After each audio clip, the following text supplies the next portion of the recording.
So I had a lot of questions that came to me. Some of them had issues with my example of the buying of the house.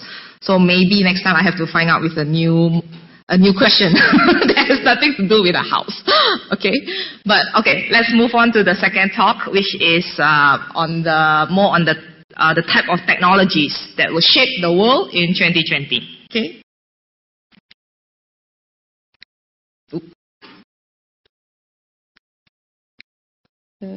This is not. Okay. Okay. I need to switch it on.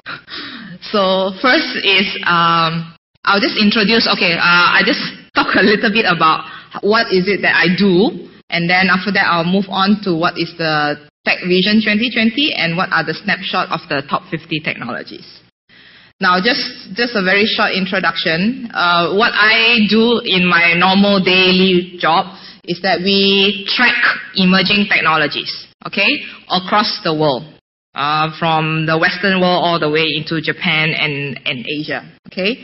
So what we try to do is that any technology that is being developed, either at basic, applied, demonstration, or already commercialized, we track, okay. So this is actually a very interesting job for me because I do like learning about new technologies and novel and innovative technologies. Okay, so we follow technology trends as they shape future market, right? Now we have 9 technology clusters within my division, and I am the head for clean and green environment, which is concerning water, mostly water and environmental technologies. And the second one is for sustainable energy. Okay, so these are the 9 technology areas that we track.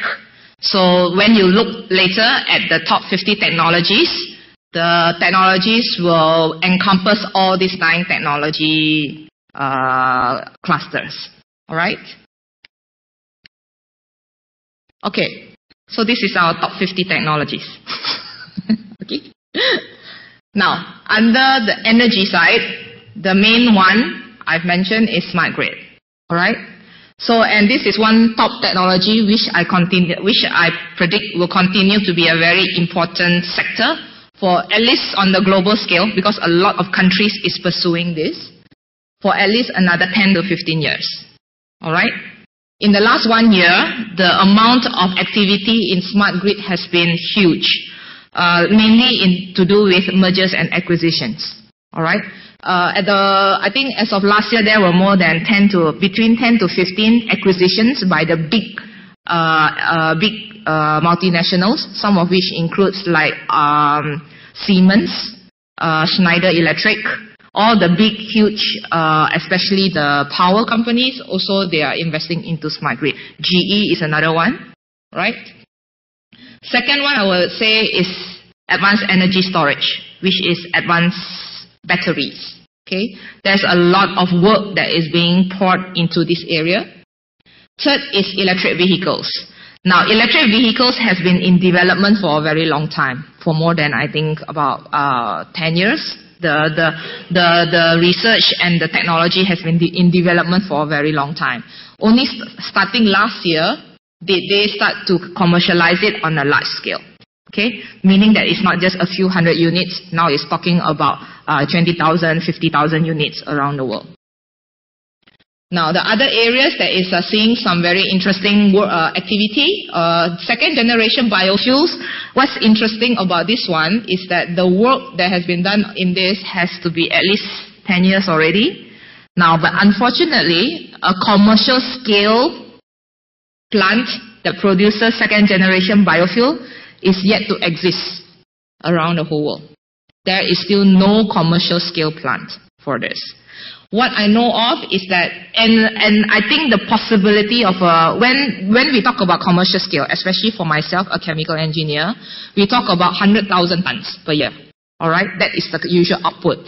For second generation biofuel, the highest they can go is usually about 40,000.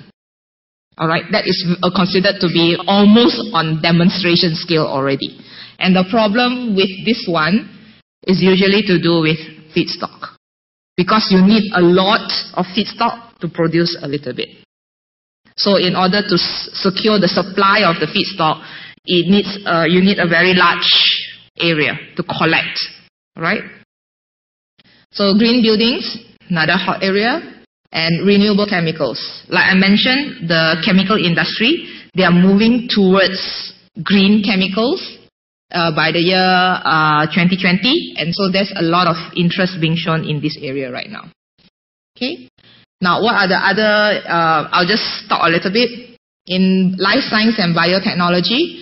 One very interesting technology is what they call genome sequencing, which means it's the sequencing of the human genome. All right. Previously, the human genome project, how much it actually cost to do that project was actually like, I don't know, I think about several $billion. Okay, but now the cost for you to have your if you read Steve Jobs' book, what's it? The Steve Jobs book, I can't remember. The Steve Jobs book, he was talking about his fight against cancer. So what happened was that he actually had his genome sequence in the year 2000, I think in the year 2007, 2008. And the cost at that time was $100,000 US. However, now the cost for having a personal, your own genome sequence is about 15,000. The cost has gone down in just a few years by almost 10 times. All right. So, and the reason why you have the reason why you have a genome sequencing is because you can have now medicine or drugs tailored to your own genetic sequence. And in the future, what you can be observed is that next time, even your food, the cosmetics that you use, the personal products that you use can be tailored according to your genetic sequence. Okay, so this is some of the ideas for new technologies. Adult stem cells. Previously, there was a lot of controversy about the use of stem cells because they come from the fetus. But now you can actually harvest adult stem cells. Next is like 3D cell culture, meaning that we are talking about artificial organs, the growth of an organ in 3D. Right? So these are some of the emerging technologies. For instance, like in the area of microelectronics. So very big area for Taiwan. 3D integration, 3D chips. Flexible electronics, this is already becoming a huge industry, all right, flexible electronics. When I first joined Frost in 2007, I was actually exposed to flexible electronics. I really liked the idea of how it would change. I remember talking to the researcher, and the person said that now you have, for me, in Malaysia, now the trend is to have your large display TV. Okay, your thin TV, your LED TV or LCD or plasma. So next time, when he told me that next time your TV will just be one film, it can be as big as your wall, and you can actually roll it. Okay, to me that was like, wow, so interesting. So now already people say that when you watch TV, it's almost like you can be in the picture because it's just so real with high definition and so on. So imagine next time you have a TV that is the size of your wall, alright? You're watching a football game, you can be on the pitch itself. Okay, so this is something that I really enjoy doing, the finding about new innovations. So haptic and touch technology, emerging data storage, wireless power transmission, and next generation display. Okay, so besides all of this, you have the other areas in sensors and automation. We have CBRN was something that became a very big issue last year, so it has started to get a lot of interest again. CBRN stands for chemical, biological, radioactive, and nuclear. Okay, because of the incident in Japan last year, Fukushima, so detection of CBRN is now another big issue again. Previously, it was only pursued by the military for war. But now it has become also a very important civilian and also very important to the open public, right? A technology. Energy harvesting for sensors, smart sensors, wireless sensor networks. So, but anyway, the rest of my talk will be actually just with regards to the clean and green technologies. Now, how did we come up with the top 50? What was the methodology that we used? First, we selected technologies which will make a significant impact. All right? And this one will indicate the ready maturity and potential for wide-scale adoption. Okay? One that we feel it is a technology that will shape the world in 2020, but it's already starting to make an impact in 2012, 2011, 2012. Second, we select technologies that has shown intense activity in patent filing and applications. Okay, especially like certain hot technologies is suddenly you can see a whoosh. So which means it's becoming a very hot area for research and development. Third, what technology is receiving significant public and private funding? Okay, so this is very easy. You know, what are the national governments, what are they spending their money on? What are the private companies, what are they spending their money on? Fourth, development or we selected technologies that will be developed or deployed on a global scale. Okay, so because now technology is something that is being used across the whole world. Something that is developed in the US or something that's developed in Japan, how it's spread to the rest of the world takes now only like maybe a few years, sometimes only a few months. Previously, compared to when we talk about a few decades ago, when a technology is introduced, I remember, when was it? The spread of technology happens at a much slower pace. Okay. Now, what is a snapshot of the top 50? Let's talk about the first three. Advanced energy storage, electric vehicles, and smart grid. Okay. Now, advanced energy storage, there are actually two big batteries. We have been using batteries for a very long time. Every one of us. Okay. You use your battery in your phone, in your laptop, in all your mobile devices. Okay, so battery to us has been around for a long time. Now, if you are in the battery business, and this industry is already quite saturated. All right, the growth is quite small. Now, one area, high growth area for batteries and energy storage is for vehicles. Second one, and the reason why is because for electric vehicles. Second one is to do with electricity storage. Okay. Now, I'll just talk about why do you need, what is the purpose of the battery in the vehicle. If you talk about electric vehicles, the cost of an electric vehicle is being sold now is something the price of about 33,000 US. 70% of that cost or the price is due to the battery. Okay, just the battery alone is 70% of the vehicle cost. All right. Now, what we predict is that by 2020, the adoption rate for electric vehicles among new cars is 7%. 7% of all new cars bought in 2020 will be electric vehicles. Now, even though it is a very small sector, industry sector, but what will happen is that even 7%, from zero now, it is an industry that is like, it was zero maybe in 2009, almost zero in 2009. By 2020, what will happen is that 7% of cars, new cars, will be electric vehicles, of which 70% of that cost is in the battery. So it's an area of really high growth. Alright, so that is one area in which a lot of battery makers are now focusing on, the use of batteries in cars. Okay. Second one is the use of utility scale energy storage. Alright. Now, there are many types of technologies that is used for utility scale. This is for power, when I'm talking about power generation. And these are the only options available. Pump hydro, compressed air energy storage, sodium sulfur.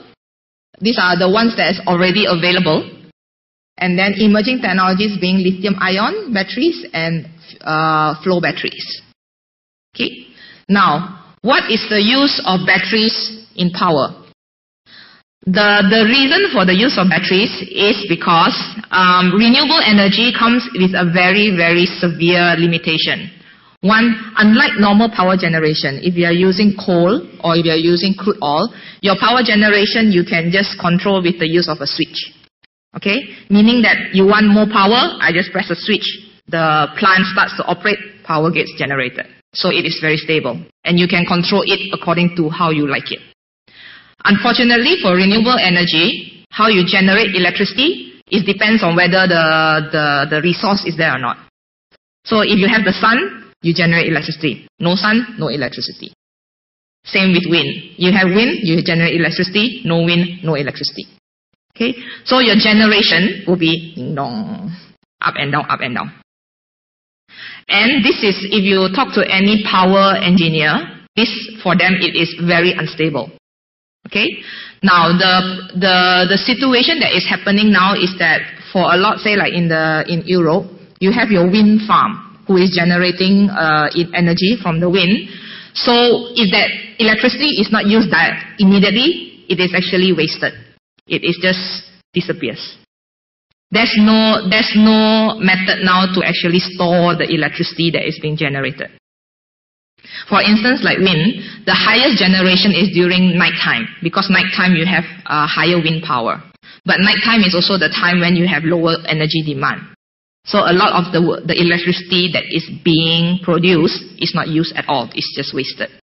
So the one area of development is to store this energy. Okay, and the technologies that is being pursued includes lithium ion and flow batteries, and also some have already been implemented. Hydro is very easy, meaning you have your electricity is being produced. You pump your water up into a dam, and then when you need the electricity, it's a matter of storage. Okay. You pump it to the dam, and then later when it comes down, it moves the turbine, and you produce electricity. That is the oldest form of it's actually a battery. You store energy, and then you use it when you want it to. But the problem with pump hydro is that you need the land. Okay. Another one is compressed air. Compressed air is that, again, when you have the electricity, which is the excess electricity, you use it to compress air and pump it into what we call geological formations. Usually, most countries, what they do is they pump it underground, into underground caves. They compress the air, they pump it underground. So later, when you want to use the energy, you release the air, and so that it expands and generates electricity. That is compressed air. And the third one is sodium sulfur.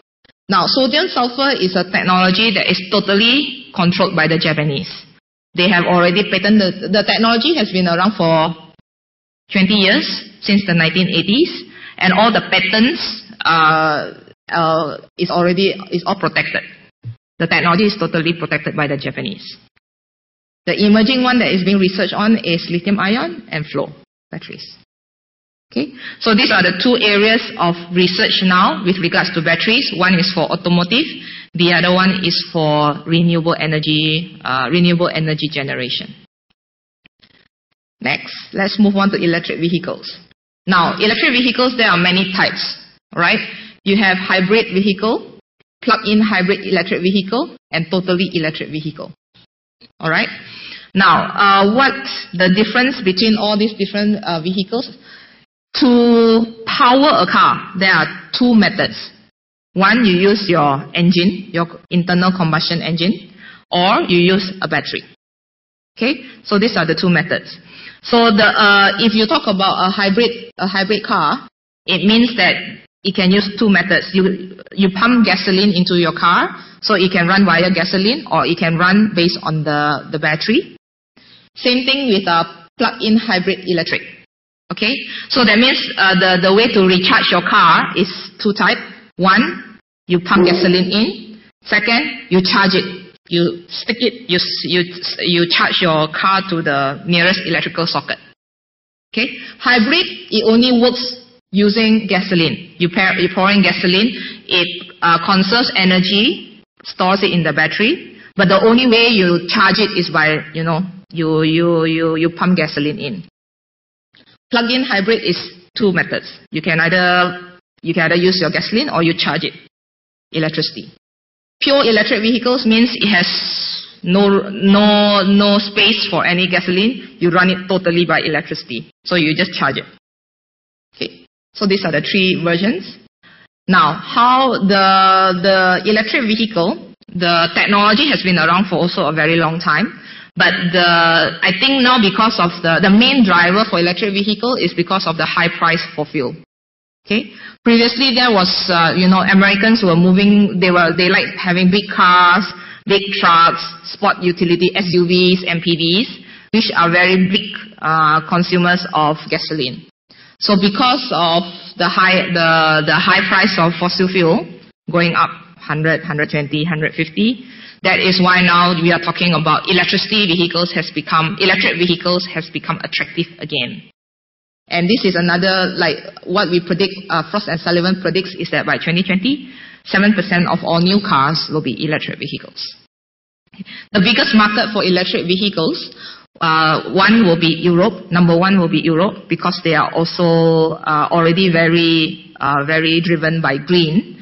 Second one will be US. And the third market, the biggest one will be actually China. Okay? The reason why China is estimated to become a big consumer of electric vehicles is mainly because it's also probably to do with their current practice. I remember when I visited China, I think about 5-6 years back, they already, I remember like I went to the city and they have a lot of usage of electric motorbikes. Everybody there use electric, no, it's not a motorbike, it's actually more like a bicycle. Is it bicycle? No, motorbike, electric motorbike.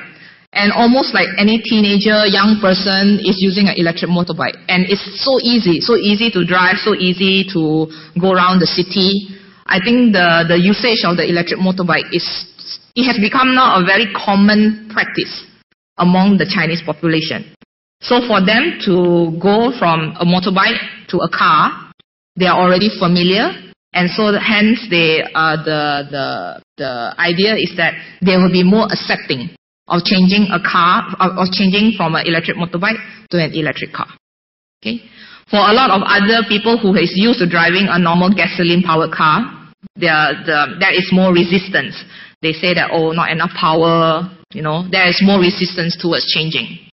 Whereas if you are already familiar with using electric scooters and so on, for them to change to them is okay. Okay, so the third biggest market is China, right? Okay, so this is the two, and the number one actually for top 50 is actually smart grid. Now, smart grid itself there's so many technologies involved in the whole smart grid, right? You have AMI, Advanced Metering Infrastructure. A lot of countries now are moving towards AMI. I was told yesterday that Taiwan will move towards 50% AMI by the year 2020. Okay. So you have wide area monitoring and control, ICT integrated systems, demand response, energy storage device, electric vehicle charging infrastructure, advanced transmission and distribution. So the amount of investment that is going into smart grid right now, and it's very big. That means it starts from power generation, your demand response, load, how to manage your load, how to manage, and also how the problem with the conventional grid is that at most you can just monitor. That means you get the passing of information is one way. That means I get readings or I get recordings and I get measurements. Okay, the information comes one way. What a smart grid actually will do is that I get the information, I change something, it goes back and something changes. Okay, there is a feedback.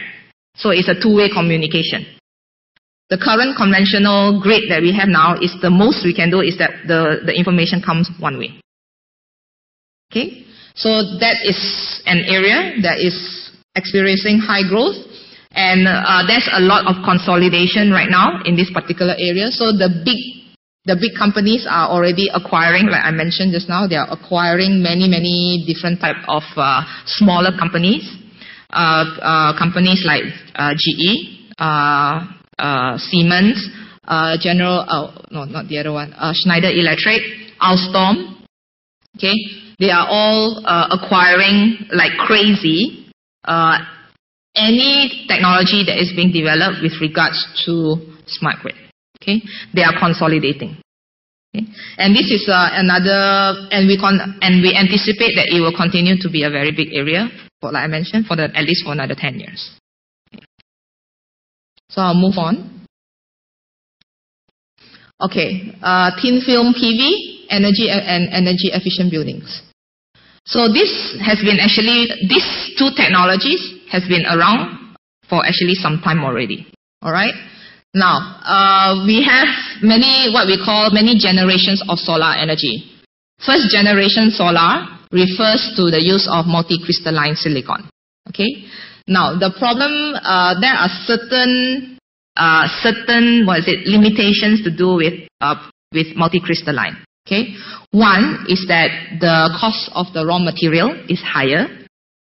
Second, you need to produce the solar panels in a very, very clean environment. Okay, so it actually costs money to maintain such a clean environment, similar to like your semiconductor industry. Okay. Third one is that there is also, you produce some toxic waste, so you need to be able to treat that toxic waste as well. All right. So that is actually some of the reasons why there was then the development of second generation, which is what is known as thin film PV. And we have now also progressed now to third generation, but third generation is not commercial yet, right?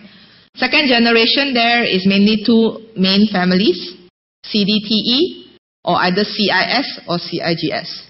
Okay? So the main advantage is that, yes, they use less raw material. They have a much higher efficiency for production. And it's very easy to integrate them into buildings. Okay, the reason being is that they are more flexible compared to multicrystalline, which is very rigid. Right. Now, at the moment, the highest production for CDTE for thin film is CDTE.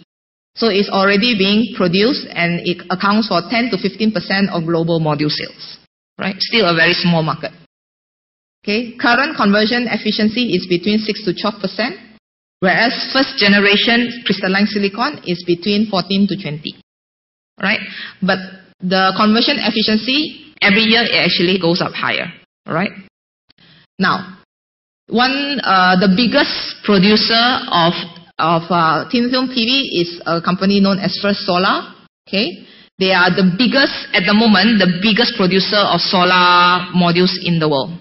Okay, higher than all the others. Then they are number one in terms of the number of solar modules they make. Right. First Solar even has a manufacturing plant in Malaysia. They actually built one. So they are the first module maker to lower its production cost to below $1 per watt. Which is what they consider to be the main threshold. To when you can say that solar is equivalent to normal energy generation. You need to, like I mentioned, a lot of people are not willing to pay a lot extra for their energy or for their fuel, so you have to make it at the same price. Right? So this is what is happening now in this area. Now, CIS and CIGS, the problem with these two is that they were not as robust in the field, meaning that they are more easier to break down. Okay, the kind of efficiency they demonstrated in the lab, in the factory, when you install it outside in the field, they were not able to reach that kind of efficiencies. Okay, the main problem that technical problem that they were facing is that a problem is that they're very easily they are more sensitive to breakdown due to UV. Okay, so the main target for CIS and CIGS is to come up with a very good barrier film, something that will protect the module from breakdown. Okay, so the technology has improved. The barrier technology has improved tremendously. 3M has recently come out with some barrier films which is said to be will become a game changer, at least for the CI and CIS and CIGS module makers. Okay, so previously they were having a lot of bad results, but starting from the last 2 years, the technology has improved enough for which it's becoming now, it has started to get accepted again. Okay, so this is for thin film PV. Third one is energy efficient buildings. So now, energy used in buildings, they consume 30 to 40% of total energy, one of the top sources of CO2 emission. So, and energy efficiency in the building, you know, you have, there's actually a lot of different elements to improve energy. One is advanced design, the use of building equipment and operation, efficient appliances and lighting, as well as heating, cooling, and ventilation. So, and all these are already available. Okay, so that's why I mentioned these two is already been available, but it will, what we anticipate is that they will start to grow more rapidly. All right. So active public policy has created a market for energy efficient products. Now, compact fluorescent light bulbs has already totally taken over. Nobody now uses incandescent light bulbs. And I think the manufacture of incandescent light bulbs in the next few years will totally, across the world, there will be nobody else who do it, who will produce them on a large scale. And the next generation is, of course, LED lighting, right? So, in addition, there are a lot of technologies that provide energy savings using advanced automation and control, also gaining tremendous interest. Okay. Now, another energy, one area which I thought was quite interesting is that what we call building integrated PV. So this is also considered as, next time we are talking about buildings in which you can generate enough energy to actually power the whole building by itself. The concept now is still very, very new, meaning that because the only way you can produce energy, usually it's only via 3 methods.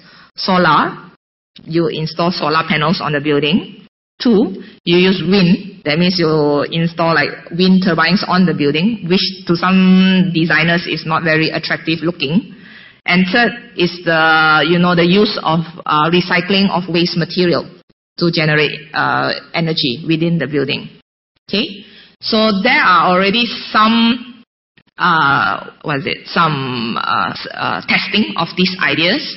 But at the moment, the most that people are looking for is to reduce the use of energy in the building itself. Okay, to generate enough energy to power the building, that is still a very long-term goal.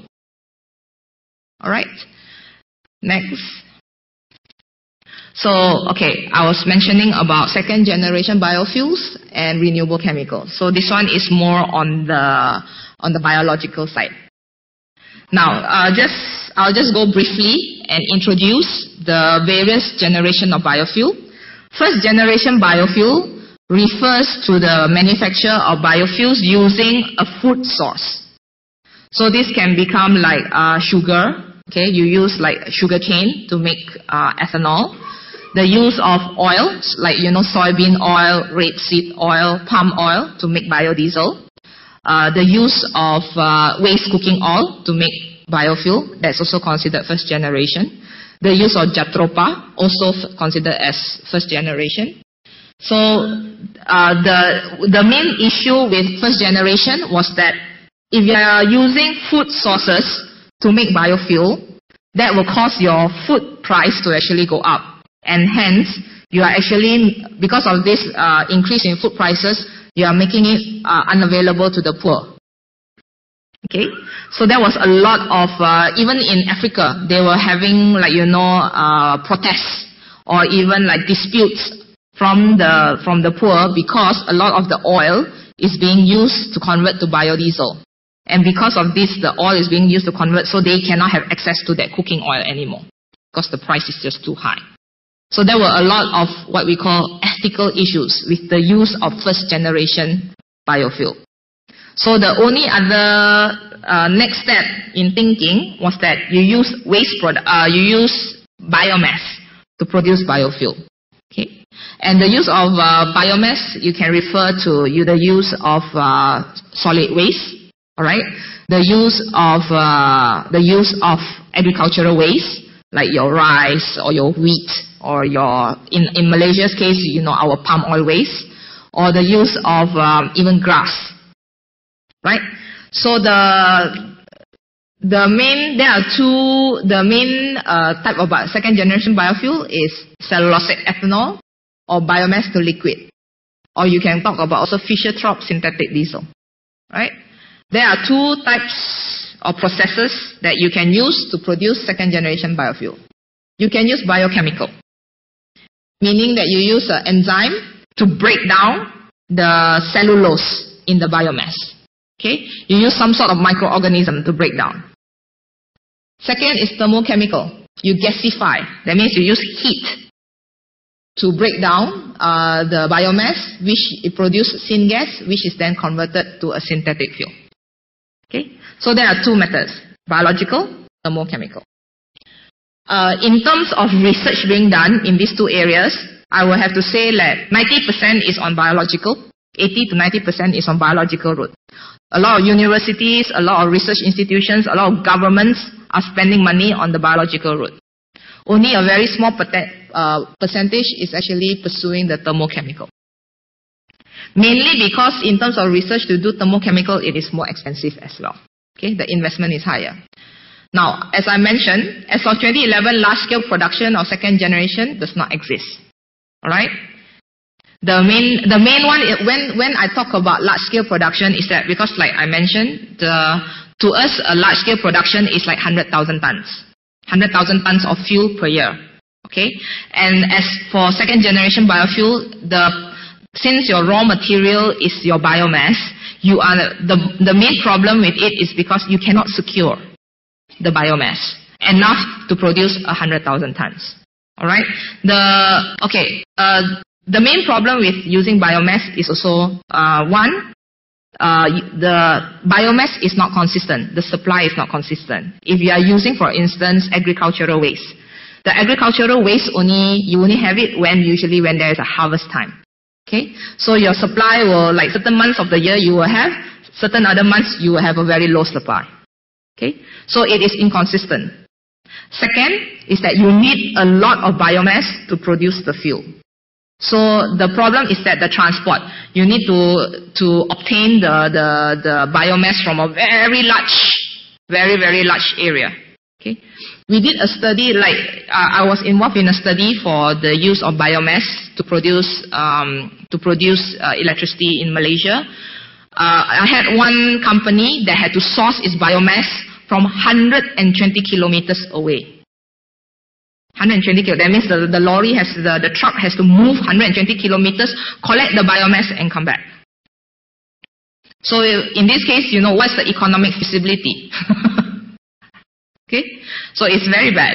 So that is one of the major problems with regards to using biomass, and that is the reason why the average plant that they build is usually in the 30 to 40,000 tons per annum. Okay, the problem is actually with the security of the supply of the biomass. Okay. So as of now, the only countries that is pursuing, I think in this case, the example was that the US, they actually originally set a target for, I think by 2010, that because they have like what they call a biofuel target, meaning that they have a blend, B1, B2, B5, or either like E1, E2, E5, E20, and so on.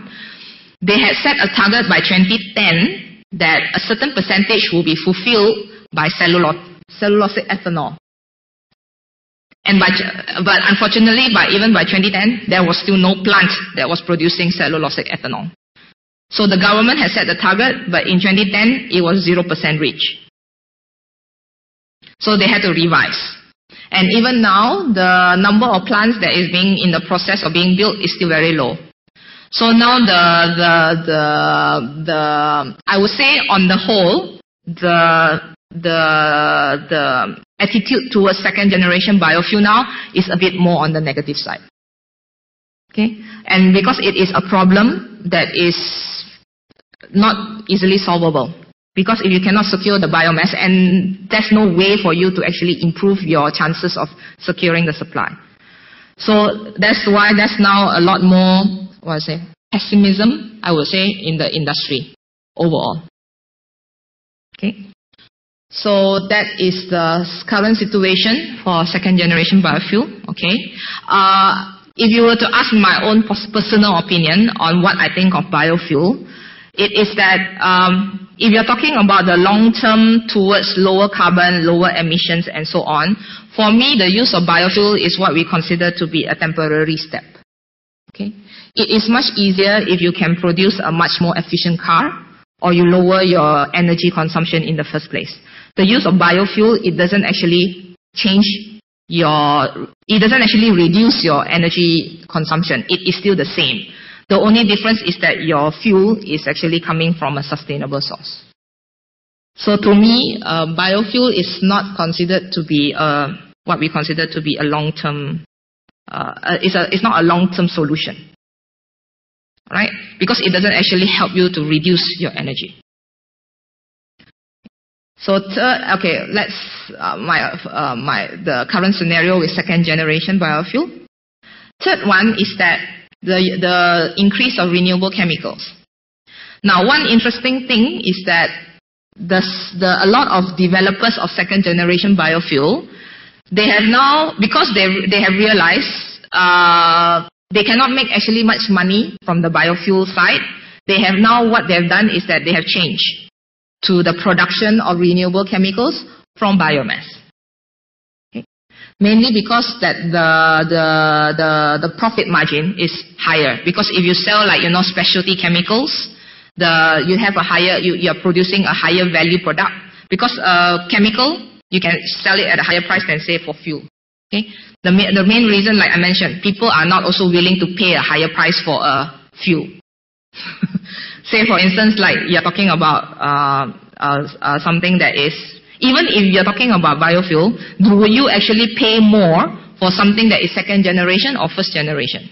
Most people won't even make a difference. It's just biofuel. So what a lot of organizations now they've moved on is that instead of focusing on biofuel, their product portfolio now has changed totally to become the production of chemicals. And in this way, they have actually succeeded. The few companies that have actually changed totally from biofuel to specialty chemicals, they're starting to show better finances. Okay. Now, renewable chemicals refers to the development of sustainable chemicals used to replace traditional petrochemicals. Main feedstock can be sugar, starch, vegetable oil. All right. When I mean feedstock, if you're talking about biomass, the process is still the same. You need to break down the biomass into sugar, okay, or into starch, and then you make it to make chemicals. The first process remains the same, whether you use it for biofuel or for chemical. Now, certain renewable chemicals have been available for several years. Mainly the biggest one was bioplastics. Bioplastics has actually been introduced for many years already. Unfortunately was that bioplastics did not, on the whole, I think they did not actually penetrate the market in a very high percentage. Okay, I think the use of it was indicated by research is that it is more efficient to recycle your normal plastics than to use your bioplastics. Okay, in terms of energy. So what happened, and one problem with the usage of bioplastics is that you cannot, if for instance you accidentally include bioplastics into the recycling stream, you actually poison the entire recycling stream. Yeah. So for instance, like you put in a bioplastic bottle into the recycling stream of the normal plastic bottles, you can actually cause a lot of problems later with the conversion process. Okay, you poison the stream. So that was some of the reasons why bioplastics in the end did not get a very high adoption rate, right? So the attitude now more is towards higher recycling. Even like plastic bags, now it's no longer talking about biodegradable bags.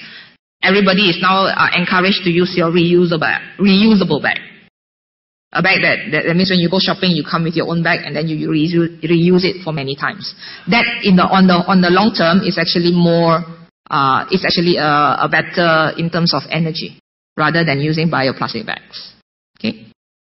So, but the interesting thing about this one was that, so they've been around. Polylactic acid and PHA has been around for a very long time. Unfortunately, adoption has not been very high. But now other renewable chemicals are expected to come online soon. Succinic acid, butanol, acrylate, butane. There's a whole list of different kinds of chemicals that can be made from sustainable sources. Okay. Now, one thing that I like to talk about in terms of the bioplastics. I'll just tell this is a personal story. Okay. What happened is that, okay, I have a brother who's in the finance industry. Okay, he's a banker. So, and his birthday came, and then I didn't know what to buy for him for his birthday. Okay, so what I told him instead was that, okay, I will give you a certain number of hours of my time for consulting. Okay, that was my present for his birthday. Okay, now what he told me is that, okay, he wants to have a problem solved. He has to wear, suits. He wants to have a shirt or a pants. He gave me several properties of the clothes in which he wanted. No need to iron. One is that the clothes does not shrink. It does not get dirty very easily. It dries out very easily, meaning that you put it and then it dries very fast. Fifth is that the colors does not change, does not fade over years. And then it does, what was it? Okay, no, it doesn't break down.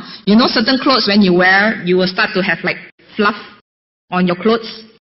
The term for that is actually called peeling. Pilling. Okay, so he said he wants a shirt that does not do that either. Okay, so he gave me a whole list. The main one was that he does not want to iron and that it dries fast. Okay. So I said, fine, okay, that looks doable. So I started doing my normal, my normal way of finding innovative technology. I went through the patent database. Cannot find anything. Zero. So I went through all the patent database, they have like fast drying, and also like fast drying and also like no need to iron, but it's not non-stainable. That means it gets stained. It's not able to fulfill everything. So finally, what I did was, I think after about 1-2 hours of searching, okay, this is not working. Let's just try Google. So I put in all the properties, and then the first thing search that came out, a shirt that is made from polylactic acid. The shirt that was made from polylactic acid, 1, no need to iron. 2, you don't need to it is stain proof. It does not get dirty. It is said that if you even wear the clothes and you kneel in the soil, in dirt, the clothes will not become dirty. Third, it does not fade. The colors do not fade. It will remain the same for many years. Fourth, and this was the more interesting thing, it actually becomes stronger the more times you wash it. So if you wash it 100 times, the shirt actually becomes 10% stronger. Fifth, it is actually flame retardant. That means it cannot burn. Okay, this is in the event that you get yourself on fire. So 6 is that it does not peel. There's no fluff.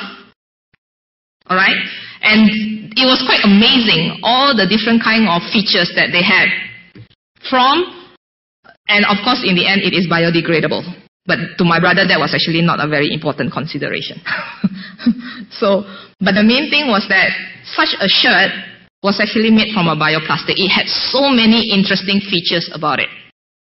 Okay, now the problem is that there were not that many, and I do not know. I don't actually understand why. Why won't people actually start making more shirts? I can only find one company that actually sold this kind of shirt. Only one in the whole world. And to me, why aren't this actually an opportunity? Who wouldn't, like my brother, he would actually be willing to pay a premium for a shirt that no need to iron, get stronger with every wash. The color does not fade, because my brother is the type that will wear a shirt for 10 years and don't want to change. Maybe for women it might not be the same, but for my brother it was okay. And it does not actually spoil. So that's why only one company in the entire world actually makes that. And the company is known as Ingeo, INGEO. They were the original producer of shirts producer of polylactic acid. So, but I'm saying that what happens is that if one marketing, that's why I said you have to start thinking about marketing. If this marketing of green is maybe, because the main marketing pitch for bioplastics for a very long time was biodegradability. And the problem was that not a lot of consumers were willing to pay extra for the biodegradability feature. But I am quite sure there are many customers that will be very interested to pay more for a shirt that can do so many things. Okay. So it is sometimes a matter of like changing your thinking with regards to marketing. So, but what has happened is that company now, I believe that, yeah, they are planning to increase and expand their capacity for polylactic acid. I hope that maybe, because I'm actually quite a fan of watching, like, shows like Project Runway, fashion and so on. So maybe if like companies, if you are making this kind of bioplastic clothes from biopolymers, if you like, partner with a famous fashion designer, I think it will be like, it'd be very, very interesting idea. Right? So, to have a fashion show based on only, all these are renewable, based on very sustainable clothes. Okay. So, the future for renewable chemicals for me is very, very attractive. Right? So even though like if in one sector it doesn't work out, there's always opportunities that you can pursue elsewhere. All right. So I think, okay, that's all for second generation biofuel and renewable chemicals. Okay, this one is talking about algae-based technologies and fermentation and enzyme technology. All right. This is also one of the identified. Now, the reason algae-based technology has gotten a very, very huge interest in the last few years, when I first started tracking this in 2007, the number of, I think, organizations working on this in the entire world was probably about 20 to 30, which to me is a very small. Okay, 20 to 30 organizations in the entire world working on a certain sector is very small. Now, it's in the hundreds. By 2011, it's in the hundreds. And the reason why algae is now becoming such an important thing is that they are considered to be what we consider to be a 3-in-1 solution provider. First, what some of the developers are pursuing is capturing carbon using algae. Okay?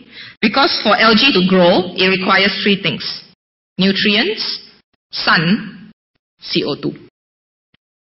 So what they are doing is that they capture the carbon. They use they pipe the CO2 that comes from a power plant, goes straight into the algae pond.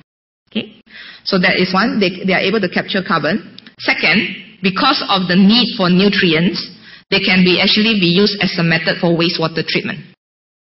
So if you have like organic wastewater with very high organic content, if you put algae, they can actually lower the organic content because they need that for their nutrients.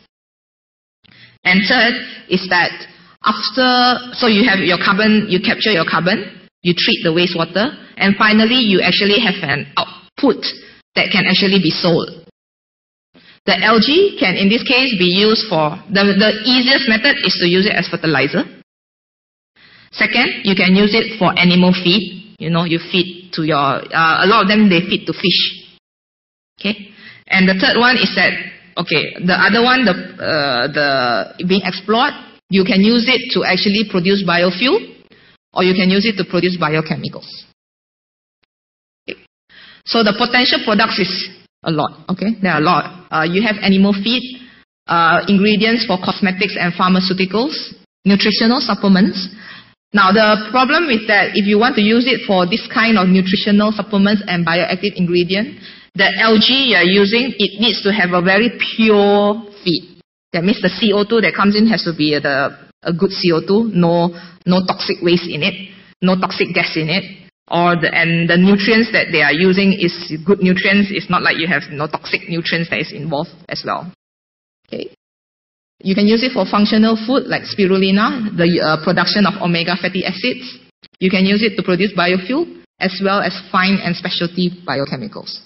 And this is what a lot of algae companies around the world is now pursuing. Now, previously, a lot of the algae players, the original reason why they joined, they were established was to pursue the biofuel route. Okay. Which is known as third generation biofuel. Second generation was talking about biomass. Third generation biofuel is algae based. So again, it's the same problem as in the biofuel developers. There was the economics of making biofuel from algae was not attractive. So now a lot of them have now changed to making chemicals and the other products instead. So the large scale at the moment, commercialization is not yet widespread. There are still a lot of issues. High initial cost, low efficiency of conversion, overall economics not that good. So, but at the moment there are many algae companies that are collaborating with power plants because the algae, like I said, it is a 3-in-1.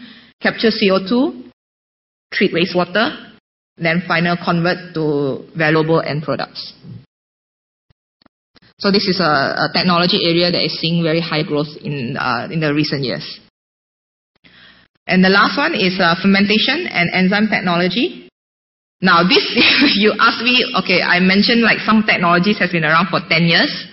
Fermentation and enzyme has been around for thousands of years. It's a very, very old technology. Humans have been using it to make, of course the most famous, to make alcohol. You make wine, you make beer, you use it to make yogurt, you use it to make cheese, and so on. So fermentation technology has been around for a very long time. Now, what is interesting is that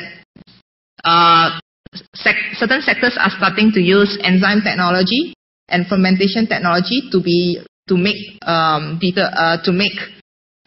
production of biochemicals, biomaterial, biopharmaceutical, therapeutics, biofuel, bioenergy, other industrial compounds. Okay. Previously, the use of fermentation was only associated with the making of food. Some of it also they use it for making of detergents, textile, paper, and pulp. This is traditional sectors for fermentation. So, but recent trends is that it is now being used for a lot of other new products as well. So the year of impact enzyme technology in developing fields, that means in this kind of fields, processing in biofuel, is what we consider as 2014. Okay, so that's the current scenario. Okay, let me check.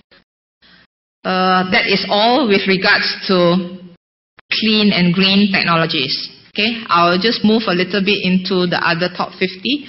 I will talk a little bit on the other technologies which we say will become more shape the future in 2020. One is smart textiles. Okay, a smart textile is capable of superior performance through engineered material.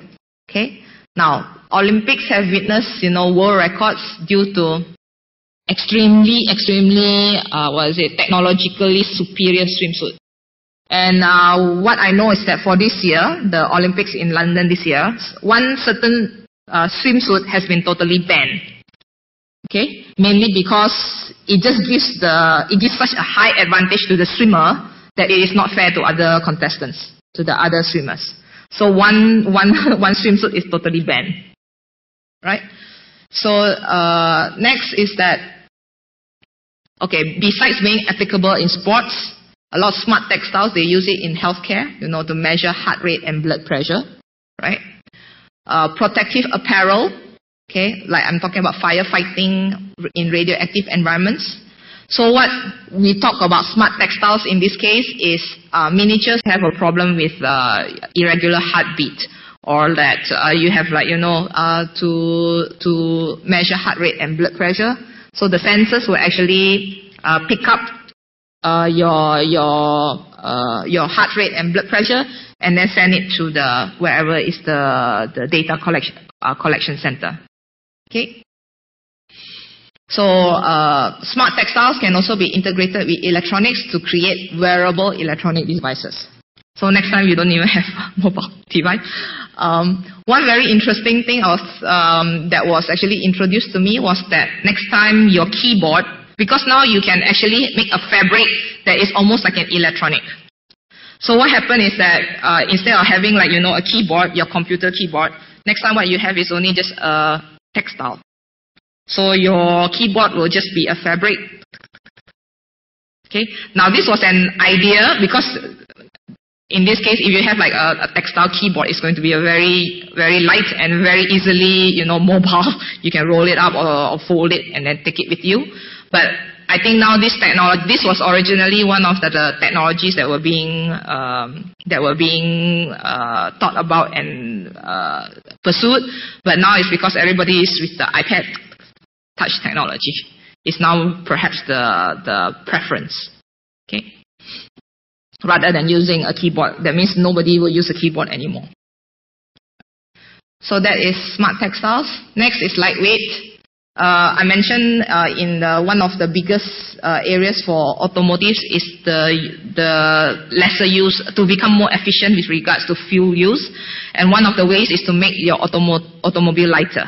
Okay. So previously, if you talk about cars made in the 70s, it is like one huge chunk of steel of iron.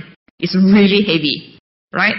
But now a lot of the new cars, they are made with using composites, carbon fiber, and so on. So and not only for cars, it's also to do with aeroplanes, with aircraft. So when you combine two or more materials together to gain, combined effective properties, so it has the most significant impact is on aerospace, automotive, and marine. The main thing that they are working on is the strength to weight ratio. Okay. So as to meet fuel efficiency demands. So the main another properties that is also important: durability, elasticity, and non-corrosive nature. So you make it as a very good choice for construction material. Right. This one is in the area of ICT. LTE in cloud computing is already being rolled out. Now, one thing I can talk about the top 50 technologies, certain industries will have a very fast change in the technologies. ICT, you can talk in 3 years from now, it will be totally changed. All the technologies that will be pursued in the ICT will be totally different from what is hot right now. In the case of energy, in my case of energy and chemicals, the technology will be around for at least 10 to 15 years. It will be the same thing. ICT is very fast, so every 3, 4, 5 years, the products that you are using, the technology that you are using will change. So LTE actually refers to 4G, right? So just a few years ago, people are talking about 3G, now it's 4G. So they have, previously there was a lot were pursuing WiMAX, but now they are dropping it in favor of LTE. So it is because improved data rates and capacity. Now, major deployments expected in India in 2011, followed by China and Japan in 2012. Right. So even Korea is also rolling out their 4G network already. Next, cloud computing. So yeah, I think everybody is cloud computing is receiving widespread adoption. You already have your iCloud, a lot of other, Amazon and so on is already rolling out their cloud computing abilities. So this is now a very hot topic. So, but like I said, ICT technologies will tend to change every few years. Healthcare is another area in which also technologies will change quite quickly. I mentioned just now about genome sequencing. All right. So now it is quite common for, people to actually request for their genome to be sequenced, right? There's a huge reduction in sequencing costs. So now, as of 2011, this was early 2011, the human genome can be sequenced for about $20,000 US. The price has dropped since then. So the target is to sequence a human-sized genome for US 1,000 by 2014. Steve Jobs did his for 100,000 US in 2007. So in just 7 years, it goes down to 1,000. Right. Next is adult stem cell. So previously, a lot of work was being done on fetal stem cell, but in adult stem cell, so now there's a large growth. 200 companies involved in developing adult stem cell products. So they are disruptive treatments because you can actually, knee implants, bone marrow transplant, heart muscle repair. It's supposed to actually repair your aging or disease or, to repair your organs. So it can be sourced from bone marrow. They can also, previously it was sourced from bone marrow, but they can now find it in many other tissues. So there are close to 70 human clinical applications using adult stem cells. So it's moving steadily toward the clinic for multiple applications, predicted to be the next multi-billion-dollar market for healthcare. Okay. What are the other areas in the biotechnology? 3D cell culture. So this is like, the growing of artificial organs. So it's like, building 3D, something in 3D. So the method is to use a scaffold, stimulating a matrix that, that promotes cell growth. So that there are certain companies already involved, 3D biotech and Invitrogen already in the market. So we are estimating that it will start to impact the market by 2013.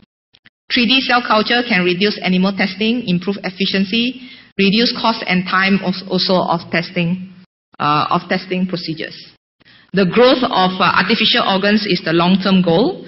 The short-term immediate need is for using it for testing. Okay.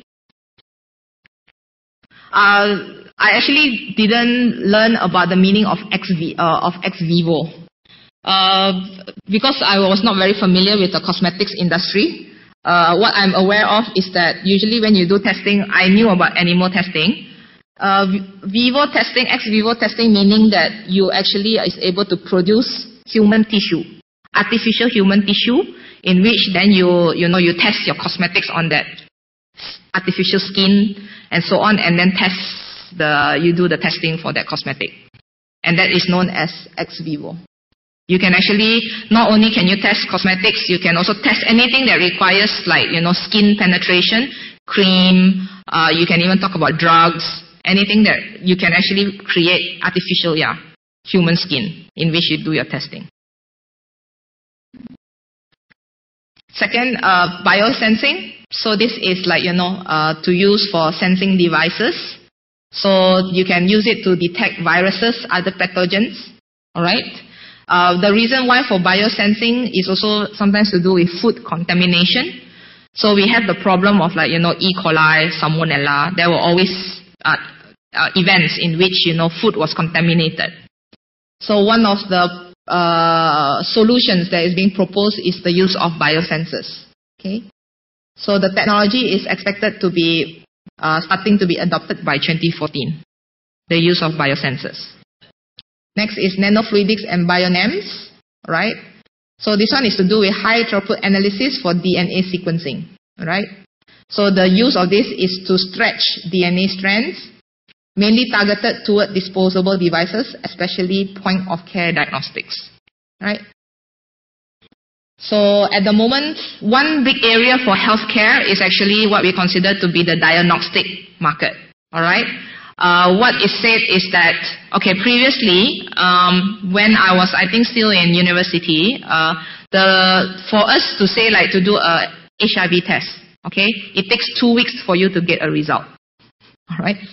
Now, you can actually buy, a diagnostic device, which can give you the results within a few hours, all right?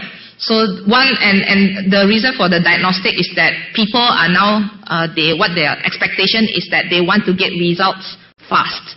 Nobody is now willing to wait, I will find out the result in 1 month. Everybody wants to know that once they do the test, they want the result in a few. It's a matter of the expectation. Okay. So diagnostics now is moving toward fast results, right?